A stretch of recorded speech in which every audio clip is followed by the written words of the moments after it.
Evan Cole used to believe that relationships faded quietly, the way colors drain from an old photograph, slowly, naturally, and without a single moment to blame. But lately, he sensed that something inside his 3-year relationship with Lucas Grant wasn't fading, it was cracking.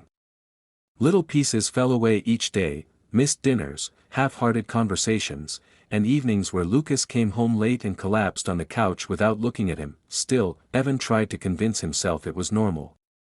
Work stress. Exhaustion. Life. He repeated those words like a mantra, even though they felt increasingly hollow. Lucas had once been the loudest part of his world. Now he was slipping into silence. It was on one of those muted evenings that everything changed. Lucas had texted him around noon with a cheerful message Evan wasn't expecting: "My friend from Johannesburg is visiting.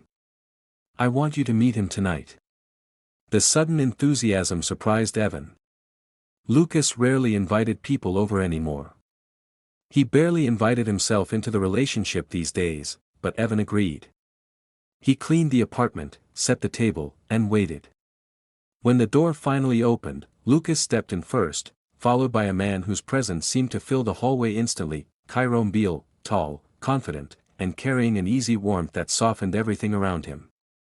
He smiled the moment he saw Evan, as if they were old friends instead of strangers. "You must be Evan," he said, extending a hand with genuine eagerness. "Lucas told me a lot about you." Evan shook his hand, struck by how effortlessly comfortable Kairo seemed. "I hope he said the good parts."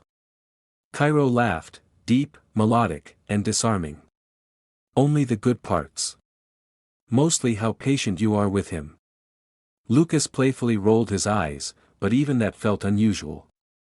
He hadn't teased like that in months. They sat down for dinner, and while Lucas talked about work, Evan noticed how easily Kairo shifted the atmosphere in the room. He asked thoughtful questions, listened fully, and responded with stories that were spirited without being overwhelming. Evan found it strangely refreshing, like breathing clean air after months of stale silence. At one point, as Lucas stepped away to take a phone call, Kairo turned to Evan. "I hope I'm not intruding. I know some people aren't comfortable when friends of their partner visit." "Not at all," Evan answered quickly. "It's nice, actually. I can't remember the last time we had someone over." "Then I'm honored," Kairo said with a grin, and Evan felt something flicker inside him, not attraction, not yet, but awareness. The kind you feel when someone sees you clearly while you've spent months being overlooked. When Lucas returned, his tone had completely shifted. The warmth from earlier evaporated. "Sorry. Work emergency," he muttered, sinking back into his chair. "I might have to head out again tomorrow." Kairo raised an eyebrow. "Even on a weekend?" "It's been like this for months," Evan added before he could stop himself. Lucas glanced at him, surprised by the honesty. "I'm trying, Evan. You know that." Kairo sensed the tension and smoothly changed the subject. He asked about the city, the weather, and local places to visit, giving Evan a chance to breathe. When the evening ended, he thanked them both with genuine sincerity. "It means a lot that you welcomed me," he said at the door. "I hope we get to spend more time together while I'm here." Evan nodded politely, unaware of the significance those words would eventually carry. Over the next few days, Lucas seemed even more distant. He left early, returned late, and often disappeared into work calls during dinner. Meanwhile, Kairo sent casual messages asking for recommendations around town: coffee shops, bookstores, and small parks Evan loved but rarely visited anymore. Lucas didn't seem bothered. If anything, he seemed relieved that someone else was keeping Evan company. One afternoon, after another long wait for Lucas to show up for lunch, and another cancellation, Evan decided to meet Kairo for a quick coffee. They sat under the shade outside a small cafe, and for the first time in a long while, Evan felt present. Not distracted. Not waiting for someone else. Kairo listened attentively as Evan spoke about his job, his passions, and the way he sometimes felt like he was holding a relationship together by its frayed edges. "You give so much of yourself," Kairo said quietly. "Do you ever worry no one notices?" Evan hesitated. "Every day. Kairo's expression softened, almost protective. You deserve to feel seen. Those words lingered in the air longer than they should have. Evan wasn't used to someone recognizing his quiet frustrations, let alone voicing them. Over the next week, their conversations grew deeper. They talked about childhood memories, personal dreams, fears they rarely admitted out loud. It didn't feel inappropriate, but it didn't feel simple either. There was a gentleness in the way Kairo spoke to him, never crossing a line, yet always close to it. Lucas barely noticed the nights when Evan came home a little later than usual. He was always occupied, always tired, always somewhere else mentally. Evan told himself there was nothing wrong with spending time with a friend of his partner. But part of him wondered when he had started justifying it. One evening, while walking home, Kairo mentioned something that made Evan pause. You know, he said, hands in his pockets, I didn't expect to meet someone like you here. Evan laughed nervously. Someone like me?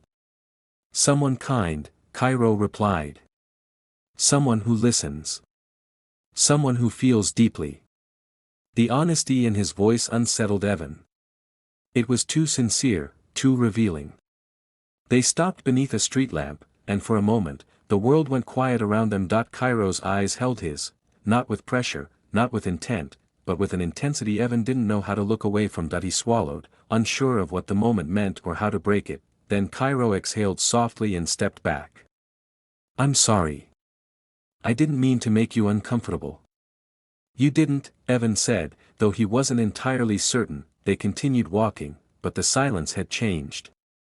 Something fragile and unspoken hovered between them, something neither of them had named yet, but both of them felt. When they reached the corner where they would part ways, Kairo stopped again.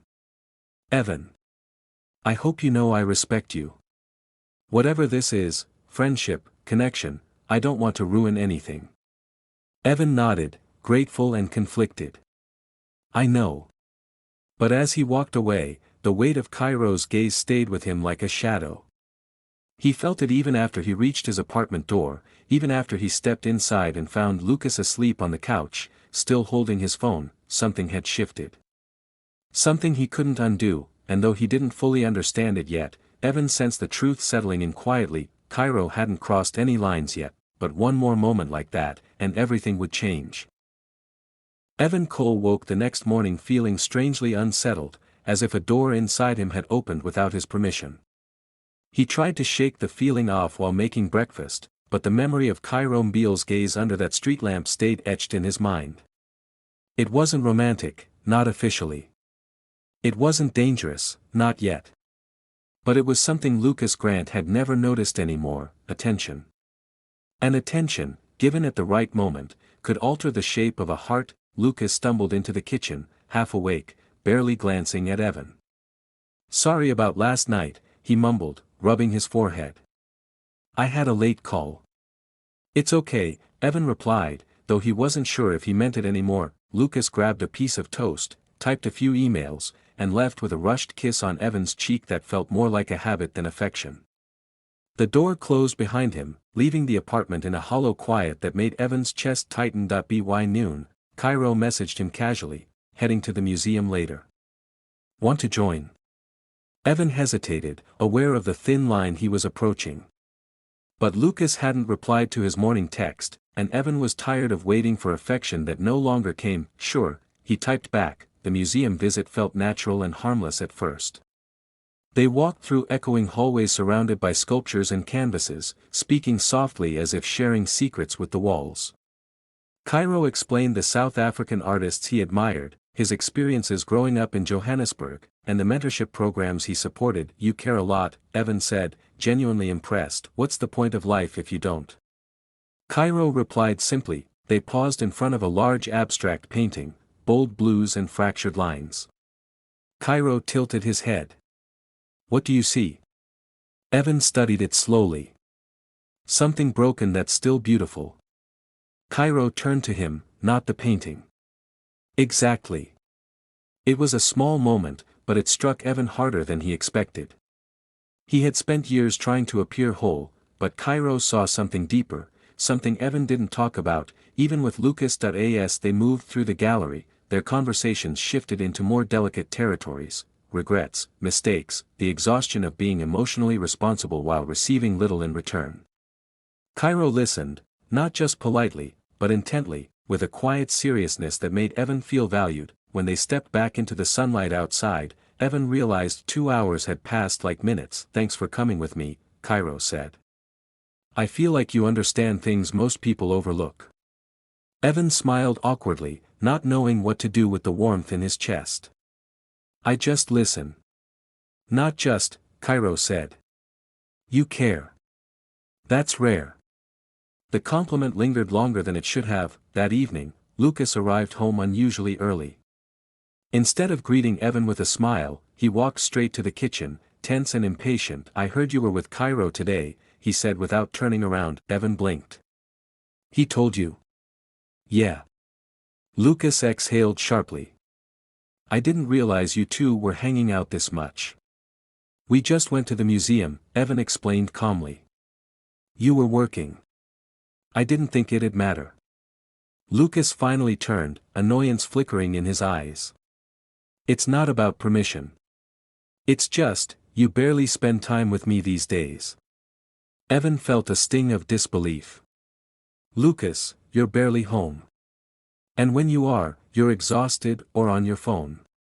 Lucas looked away defensively. "Work is stressful right now. I'm doing my best." "I know," Evan said quietly. "But it feels like I'm the only one trying." The silence between them stretched thin. Lucas didn't apologize. He didn't reach for Evan. He simply grabbed his laptop and settled onto the couch to start another late-night session. Evan watched him for a moment, wondering when the distance between them had become a canyon. He went to bed alone again. Over the next week, the pattern repeated. Lucas drifted further into work, and Evan fell into an unexpected rhythm with Kairo. They met for coffee, walked through parks, exchanged messages late into the night, harmless conversations that felt harmless only until Evan admitted they were filling a void Lucas had left. One afternoon, during a walk along the river, Kairo slowed his pace and glanced at Evan. "You don't talk about yourself much," he said gently. "Not the real parts." Evan looked down at the water, unsure how to respond. Kairo continued, his voice quiet. "You give everyone a surface version. But I can tell you're carrying more than you say." Evan felt the words land with a surprising weight. He didn't know how Kairo could read him so easily. Maybe it was intuition. Maybe it was attention. Maybe it was simply that someone finally cared to look. "I just don't want to burden people," Evan said. "But you won't be a burden to the right person," Kairo replied. Evan's breath caught. He didn't want to think about what that implied, so he turned the conversation back to lighter topics. But the moment stayed lodged inside him like a spark searching for air. The turning point came unexpectedly. Lucas had actually promised, to take Evan out for dinner after weeks of neglect. Evan dressed early, rehearsing the things he hoped they could talk about. He wanted to reconnect, to salvage the pieces slipping away. But an hour passed, then another. Lucas finally called. "I'm so sorry, Evan. Something urgent came up." "Rain check."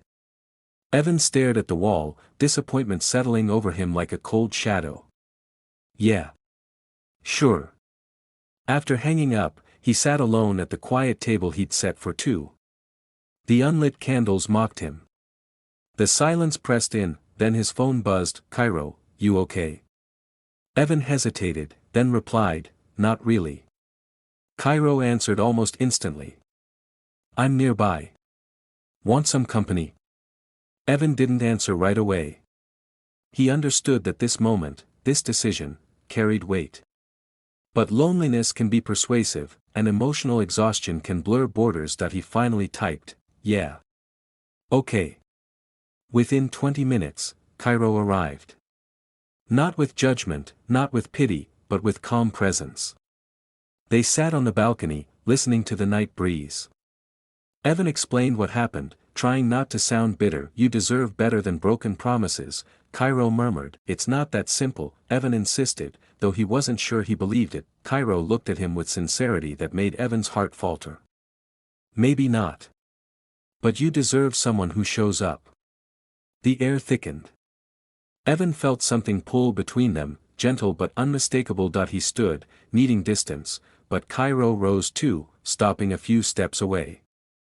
Their eyes met, and neither of them looked away this time. Kairo's voice dropped.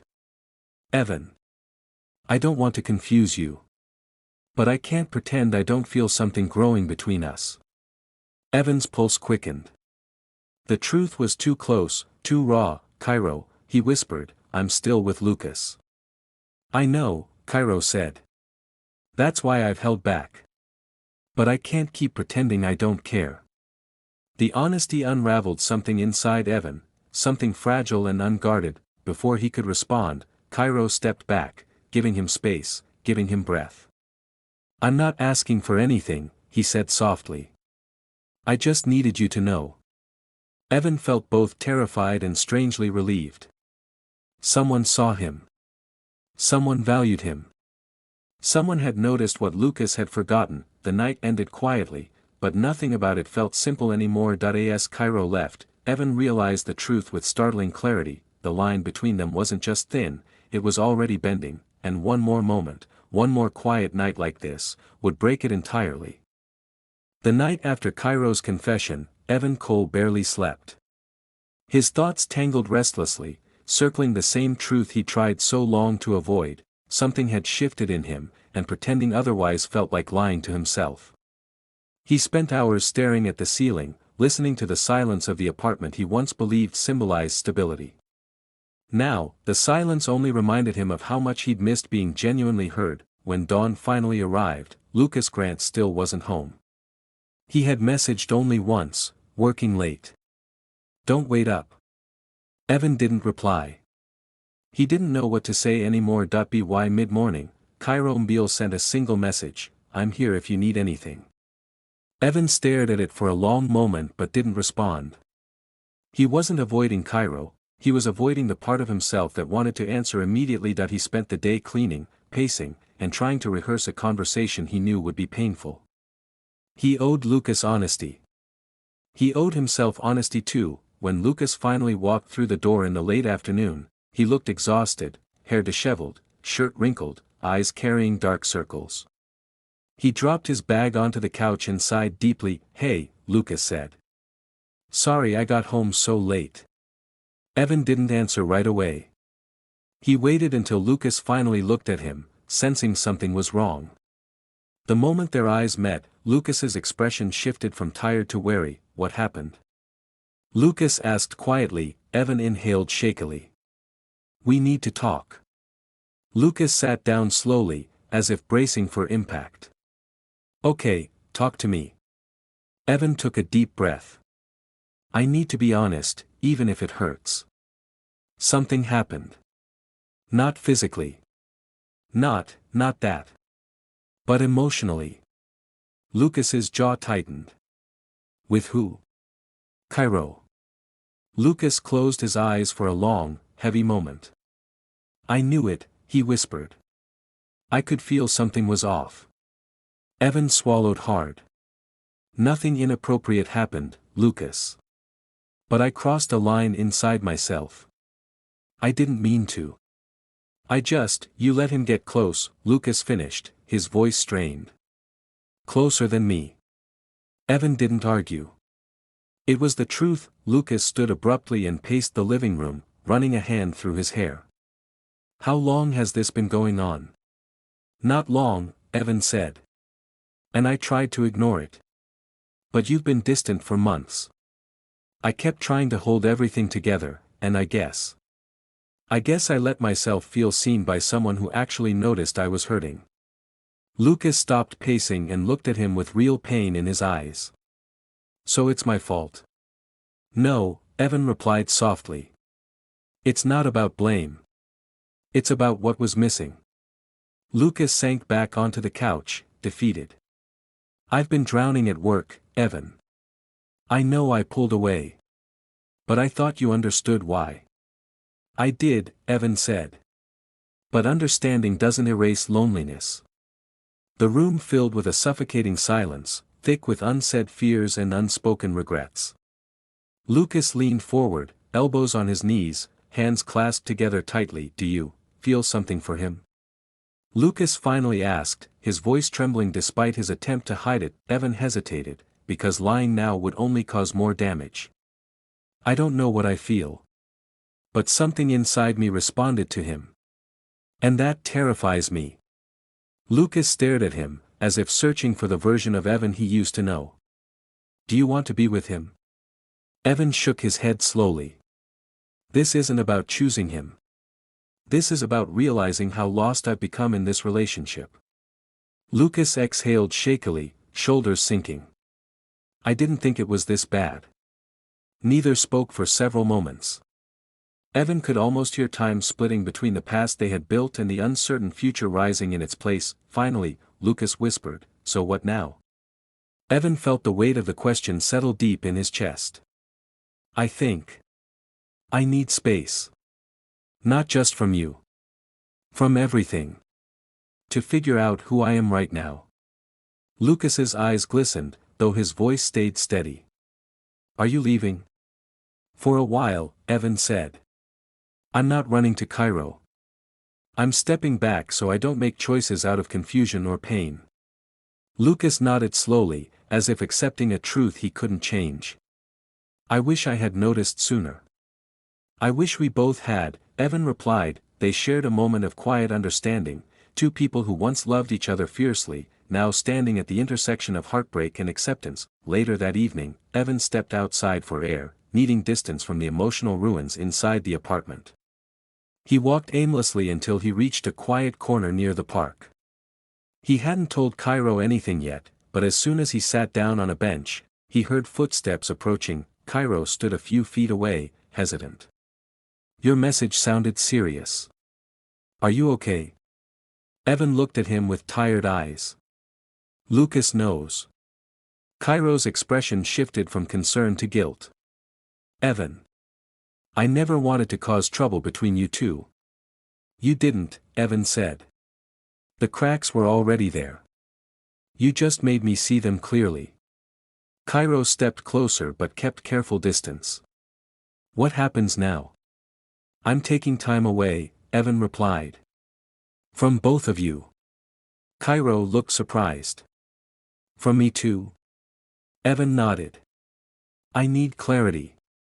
I need to understand my own heart before I involve anyone else. And I don't want whatever this is between us to grow in the shadow of something broken.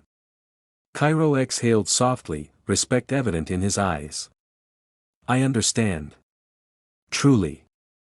There was sincerity in his voice, grounded and gentle. He wasn't pleading. He wasn't pushing. He was accepting, a quality Evan hadn't realized he needed so much. I don't regret meeting you, Evan admitted quietly. But I need to get back to myself before I can think about anything more. Kairo offered a small, bittersweet smile. Then I'll give you all the space you need. And if our paths cross again, whether as friends or something else, I'll be grateful. Evan felt a wave of relief and sadness wash over him simultaneously. Thank you, he whispered. They parted ways at the park entrance. Kairo gave one last gentle nod before turning down the path illuminated by streetlights, his silhouette shrinking slowly into the distance. Evan watched him go, sensing this wasn't an ending, just a pause. When Evan returned home, Lucas had packed a small bag and left a note on the table. It read simply, take all the time you need. I hope we both find clarity. Lucas. Evan folded the note carefully, a soft ache in his chest. He wasn't angry. He wasn't relieved. He was simply standing at the beginning of something unfamiliar. As he looked around the dim apartment, he realized something profound. The story he'd been living wasn't about Kairo or Lucas, it was about the version of himself he had lost along the way. He stepped closer to the open window, letting the cool air fill the room, and whispered into the quiet, I'm finally choosing myself. And for the first time in a long while, it felt like a beginning instead of an ending.